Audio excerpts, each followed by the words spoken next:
What's one trait you have that is a clear indicator personal reminder of where you grew up? Story 1. Whenever I go back to visit my folks, they always say you never used to pronounce X this way or that. I didn't raise you that way. Yes, mum. I'm sorry I say creek now instead of crick or roof instead of rough. Story 2. Hoarding a little. I'm not fit for the TV show hoarders, but I tend to get attached to things with two excuses. One, that I might need them in the future, and two, that we don't waste anything. I grew up low to lower middle class, so we needed to save every penny. Story 3. I give directions using cardinal directions. You go south on Broadway, then east on 1st Street. It drives people nuts, but it makes sense when you live next to a mountain range. Story 4. If I'm not conscientious of it, I cuss like a sailor every other word. Grew up like a hood rat in a poor city neighborhood, and the offense for the sake of offense occasionally leaks through. Story 5. Oop, let me just scoot right past you there, whelp. Slaps knee time to hit the hay. We better start heading out. Opening the door and shouting knock knock instead of actually knocking. No definitely. Failing to pronounce double letters, for example, the word mirror wound become mere and little would become lidle. Of course, calling it pop rather than soda or coke, ignoring the Y, for example crayon is crayon, ignoring the G in ing, generally fast, lazy speech ignoring certain letters and making odd contractions, barefoot whenever possible, which is something I can't do on my new state because of cacti and weird sketchy soil, whoever talks loudest gets heard. Edit to add while you're fishing, which means while you are fishing around in that cooler for another beer, grab me another beer as well. Story 6. I'm a perfectly normal, educated, well-spoken, middle-class, presentable, professional woman with a master's degree until someone really pisses me off. When I resume the identity of the poor, overworked, hard-bitten, screeching, toothless, cat-fighting, half-drunk, foul-mouthed Victorian East London fishwife with 12 hungry kids that is my birthright. Genes don't lie, and nor does a slap with a manky haddock. Story 7. I still live where I grew up, but I think about this particular habit when it gets brought to national attention. I am a very bad water user. We live on a major river and are fortunate enough to have very good water sanitation, so water is never a problem in our area. No seasonal variation, no shortages or limits outside of disastrous plumbing mishaps. Added bonus, it's relatively cheap, so I have the luxury of not ever having to consciously consider my water usage. Long showers, obviously. Fill the kids' pool or water the lawn. Why wouldn't I? Wait, people turn off the water while washing dishes. So anytime I see an area in drought having to ration water, or a disaster area with no water, or like Flint, Michigan, I definitely feel guilty. Has been a legitimate concern for any even hypothetical discussion of moving in my life. Story 8. Accent and speech patterns. I grew up poor in rural Appalachia, a coal miner's son, and worked hard to get away from there and be more successful. That also meant trying to eliminate my accent. Even developing a more Midwestern type accent, there were still words that get the old inflection or phrasing, and when I get in a rush it gets worse. Story 9. As an Australian, I say day and no worries. Describe my dog as a bitzer, call a cooler an esky. Mosquitoes mozzies take sickies from work, chuck a Yui. When doing a U-turn, describe myself as come from out, whoop whoop. Story 10. I am from Washington State. I always say Washington State so it doesn't get confused with Washington D.C. I still have a habit of saying state after saying the state I live in, even if it's no longer necessary. Story 11. God, there's a few accent and dialect probably gives it away first though. If I can hide my accent, then the grammar of my native dialect is a dead ringer. I'm from Newfoundland, but work elsewhere in Canada, so grammatical structures like where ye to, where's that to, usually gives it away. Some regional words for things too. What's known as pillbugs or roly-polies elsewhere the insect. ID call a carpenter. Other things like drinking habits, thinking a 45-minute drive isn't very far at all, not really fazed by dramatic weather events. Generally open to hosting people at my house for any reason at all, no problem talking for hours on the phone about anything. I'm an introvert, but it's just kind of the culture I grew up in to have that open doorway of interacting with people, boiling the kettle as soon as someone says they're coming over or as soon as they walk in the door. Ye best keeps your shoes out by the door when ye comes over though, don't need to be sweeping up all day after ye leaves. Story 12. Accent comes out when I'm really tired, drunk or under extreme stress. The first thing that is done when I move somewhere is 100 fill up the pantry with dry goods, then the freezer, lastly the fridge. I keep the grocery bags in one grocery bag under my sink. I take a huge issue with throwing out consumable items, planned obsolescence. So I usually get something that will be more expensive but last forever, and if it's a one-use item but I haven't used like 4 out of the 5 in the pack, you'll try and rehome it to someone else. I'm not like a lot of people I grew up around that hoarded and organized literally everything. I trust the sheriff's department. City police are absolutely an enemy of the people. Definitely can spot other people from my section depending on the slang or how they respond to some minor accident or misunderstanding. Story 13. Heat and humidity don't bother me at all. I rarely even think about it until someone brings it up, normally to complain, and there's still some phrases in my vocabulary that'll ride till I die with, i.e. snowbird, no see pub sub. Story 14. My Boston accent has softened over time, but I will forever pronounce the word drawer as draw. I was embarrassingly old when I found out it wasn't actually spelled D-R-A-W. Story 15. I was hiking up a mountain in Greece years ago, picking up litter as I went, got to the top and the people hiking behind me asked if I was from Oregon. Guilty as charged. Story 16. I hate wasting food and would rather force myself to eat too much than throw that portion away, and get irrationally upset when someone ate a snack food that I was looking forward to eating myself. Story 17. Anyone can tell I'm Asian from looking at my house and yard. The big giveaways are the clothesline outside, despite the fact that I do have a clothes dryer and a cabinet inside my house filled up with plastic bags. Also the fact that I keep about 80 pounds of rice in storage at any given time. Story 18. Reticence to make friends at work. I grew up in a company town and witnessed a lot of corporate backstabbing. I don't gossip at work and keep my private life separate. Story 19. I never feel at home somewhere, because I'm always aware it can be taken away in an instant. For walls and a roof and I'm content, but am not attached to any of those particularly. I also don't really care what they look like. Story 20. My little New York I live abroad and it still remains as part of my identity. It's not thick or particularly noticeable most of the time. Living around non-English speakers definitely softens it, but it's strongest when I'm a little tipsy, excited, or upset. I love when other English speakers point it out. It's such a distinct feature of where I grew up and will always call home. Story 21. I'm from the SF Bay Area. Our microclimates see no joke, and I am physically unable to leave my house without a sweater or jacket no matter the weather. I can't conceive that it won't get cold later, and I'll want a coat to put on. Story 22. My grandparents grew up very poor in the countryside, and even if now they are okay, they never stopped the habit of collecting water from a spring fountain near their hometown. My mother grew up with this as normal, and so did I. Paying weekly visits to my grandparents and filling the car with water bottles from the spring. It wasn't until I started living by myself that I realized how weird it felt to actually buy water. Story 23. I didn't realize this was a growing up in Phoenix thing until a perceptive Redditor mentioned it, but I always run outside when it rains. If I can't, I go to a window. Kept me busy until I got used to it when I lived in Seattle for a while. Story 24. I have to add salsa or something spicy to almost any meal. My mother used to joke that you must be sick, you're not adding anything spicy to your cornflakes. Mexican food is the best, by the way. Story 25. I've developed an end-of-times prepper basement with a stock of food and deep freezer and a hella good selection of booze. My family weren't preppers. They were Midwestern farmers who were both raised dirt poor post-depression. My mom always had a hugely stocked pantry. Even in her later years she kept way more food than she ever needed or could use. I'm finding comfort in having that stock of food and home goods on hand. Story 26. I'm from Southern California and live on the East Coast now, and I refer to every freeway with the article before it, so the freeway number. So say it's I-95, I say the 95, not I-95, not 95. Apparently this is a dead giveaway that I'm not from here.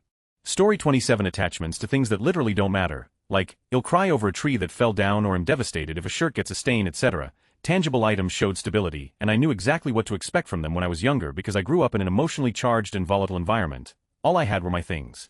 Story 28. As soon as I speak people know I'm from the South. Not far south, but apparently my accent is thick. Once in Chicago I asked for a Dr. Pepper at Dunkin' Donuts. Clear as day I spoke. They couldn't tell what I was saying. Story 29. I grew up in southern Mississippi but met and fell in love with someone from way up north. We moved in together near where he lived, and the amount of people at my new job that point out my southern accent is genuinely frustrating. Story 30. Coffee, water talk. Also, if you're driving in front of me, I don't give a if what you're about to do is illegal or unwise, as long as you can actually pull it off. If you're a coward about it though, get the out of here. Story 31. TBH. When I listen to people speak about the wonderful homemade full meals their mothers used to make them growing up, not complaining at all, but due to circumstances my household ate out of cans and boxes or frozen dinners galore. To this day, some of the household staples I grab from the frozen aisles are my comfort food. Story 32. My husband points this out, but I always refer to freeways with the IE, take the 75 north. He says it's a dead giveaway that I'm from California. I think it's weird to say freeways without it. Story 33. My taste of music for sure, based on soft rock, alternative rock, metal, yet the latest hip-hop and trends. Also loved pop music. Grew up in proper NorCal around Sacramento. Story 34. My brother and I both hate fans, or generally any indoor mechanical source of airflow outside of ACs. I realized a few years ago that it's because our dad loves fans and always has at least one aimed at himself at all times. The overabundance in our childhood led us both to detest them. My brother and I share an apartment, and I don't think either of us have ever turned on any of the fans in it. Story 35. I grew up in Brooklyn when it was still Brooklyn. I don't make eye contact with people but am extremely aware of where people are in my vicinity. Also, if I get a drop of alcohol in me, the accent comes out and I start using the F word like a comma. Story 36. Not pronouncing the T in the middle of words. Water is vave, bottle is boal, and apparently my partner thinks I sound like an angry sheep shouting ba when I say butter. Story 37. Haven't seen South Louisiana commented on yet, so here goes. Accent is the obvious one. I overly enunciate in my professional life as I work with a lot of multilingual folks, but find myself slipping back into my comfort zone when I'm with friends and family. It comes out a little Southern Pine Woods, a little New Orleans yet dialect. Mardi Gras, Mardi Gras, North Shore, North Shore. My great-grandma pronounced oil as Earl, and my mama pronounced mayonnaise as mayonnaise. Then there's phrasing, mostly New Orleans phrasing, but a little Cajun mixed in make groceries by groceries, put it in the locker, put it in the closet, mais la well, then you want that dressed. You want that with lettuce, tomato, mayo, pickle, and it's a soft drink as opposed to a hard drink aka beer alcohol or a cold drink anything iced from the fridge. Not quite so common when my mom was growing up. And of course the food, I'm picky as when I leave the region, because even the finest rated restaurants don't seem to know how to spice their foods. You always need more spice, heat, salt, tanginess, sauce. Why does everyone else seem to eat such bland food? Why eat it all? Story 38. My accent. It's not typically thick, but sometimes my BFF won't be able to understand what I said, and she's from Montana. Especially when I'm emotional, happy or sad, I think, perhaps some phrases is also an indicator. Story 39. I had a coworker tell me you don't act country, and I thanked her for it. I worked hard to lose country attitudes, words, mannerisms, etc., though I still slip occasionally. That being said, I retain the knowledge, I can grow just about anything, predict rain and change tires, among other things. Story 40. I say roll instead of Taylor ham. Ifgik, I make small talk with people in line with me. Apparently if I'm not in the Midwest, that makes me a serial killer. In the Midwest it makes me normal. Story 41. Like many others, I worked on my accent to fit in it, not sound like where I'm from, but saying pero like and literally are things that will never leave my vocabulary. Story 42. When eating sweet corn, first heavily butter a slice of bread, bend it into a taco shape, and roll the hot ear of corn in the bread. You end up with a perfectly buttered ear of corn and a warm, delicious slice of buttered bread. Central Illinois in the house. Story 43. Complete respect, admiration for nature. I grew up in the countryside surrounded by farms and was obsessed with Sir David Attenborough. I also got to see fly tipping from a young age and what that does to areas of natural beauty. I now live by the saying, take only pictures, leave only footprints. Story 44. I'm always looking over my shoulder and paranoid of threats. I look for exits as soon as I enter a building. Always sit facing the entryway of a room.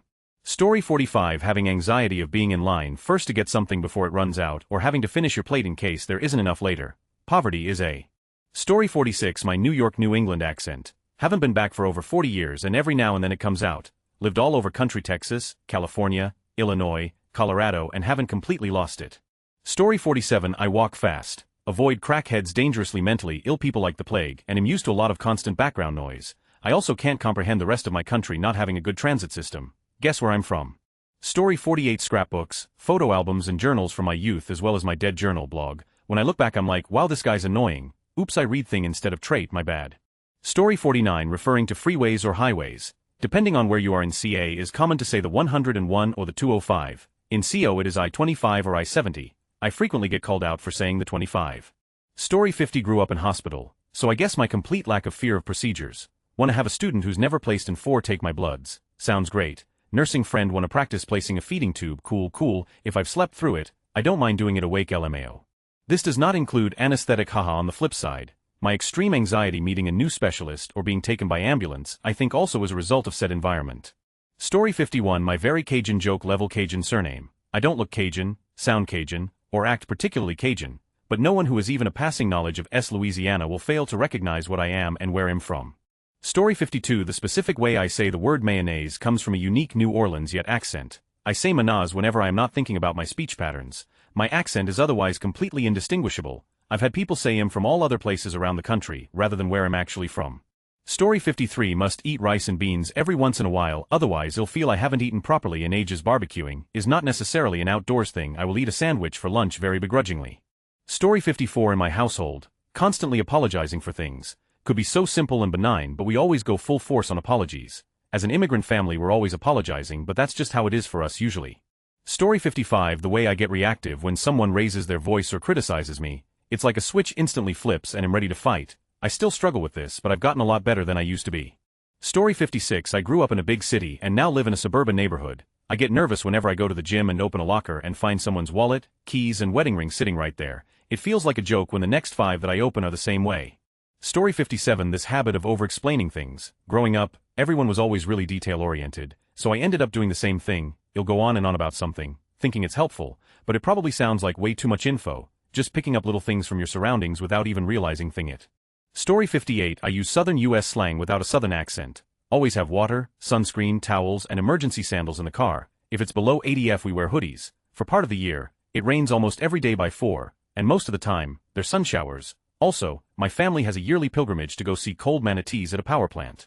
Story 59. This isn't unique to my homeland and can be learned by anyone, but I grew up in an area where dirt track racing was the thing to do on the weekends and the garage and workshops were where you were in the evenings. I feel a deep sympathy and connection with machines, and I still get a little happy tingle when I get a project to finally work, or fix a broken machine. I always think of the smell of clay and gasoline when talking to my grandparents.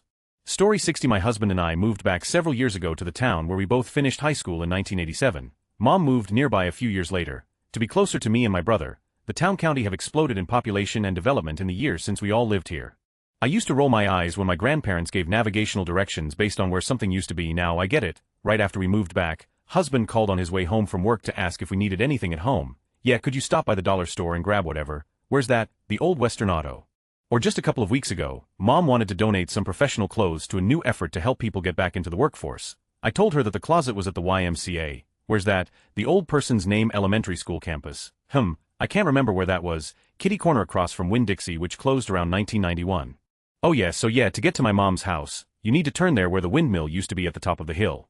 Story 61. I don't like going to the beach. Despite growing up in a coastal area, I think it took around 10 to 15 minutes to reach the beach from where I lived as a kid, maybe longer, depending on how busy the roads were, and my family did go to the beach a few times every summer when I was a kid.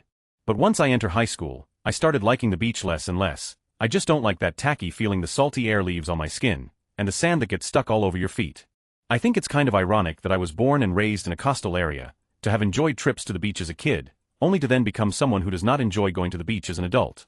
Story 62. The jargon I use on a daily basis. I grew up rural NSW to a mother who grew up rural VIC, and I can especially hear my childhood when I'm talking to my 6-year-old stepdaughter. Oi ratbag, come here, got Vegemite on your face like a feral, you're not going out there looking like no one loves you, dag.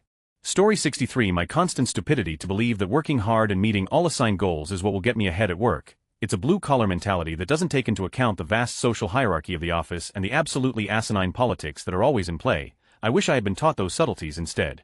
Story 64. I'm another one of those accent people, only it doesn't make itself known unless I'm talking really fast, drunk, or severely pissed off. I am from Boston, but have lived in the Midwest for near 30 years. You can take me out, but you can't take the accent out.